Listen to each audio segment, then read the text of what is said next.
Ciao, mi chiamo Giorgio Macellari, sono un motion designer e un direttore creativo. Per anni ho lavorato con i principali network televisivi italiani e ho diretto Dreadful Bond, un videogioco e un cortometraggio con la collaborazione di Dario Argento. Oggi gestisco gruppi di lavoro su progetti per TV, cinema e videogame. Ogni mio progetto parte sempre da un'idea. Solo in seguito trovo lo strumento più adatto a realizzarla. Unreal Engine 5 è molto più di un motore grafico per videogame. Le sue caratteristiche ci permettono di realizzare progetti di animazione 3D sfruttando i vantaggi della grafica in real time. Ed è completamente gratuito. Possiamo così creare mondi virtuali con un elevatissimo controllo artistico, dando vita alle nostre idee e concentrandoci sulle storie che vogliamo raccontare.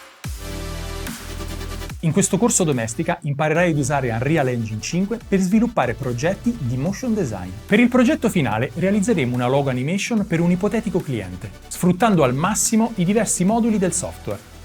Per iniziare faremo una panoramica su Unreal e prenderemo confidenza con la sua interfaccia. Vedremo la teoria del PBR, come funziona il modulo per l'editor interno delle geometrie e i vari tipi di luce. Poi passeremo al Lumen, il nuovo sistema di Global Illumination in real time, e accenneremo al sistema di programmazione tramite Blueprint. Quindi inizierai a lavorare sulla tua animazione. Partiremo dalla moodboard e dallo storyboard, per iniziare a creare gli oggetti e i materiali.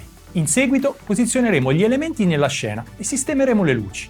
È giunto il momento di animare. Useremo sia le dinamiche di gravità che l'animazione classica con sequencer. Alla fine del corso sarai in grado di sviluppare i tuoi progetti di grafica in real time.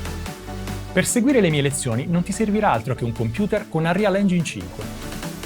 Questo corso è per tutte le persone che vogliono avvicinarsi all'uso della grafica in real time. Scopri un nuovo modo di usare Unreal e dai vita alle tue idee.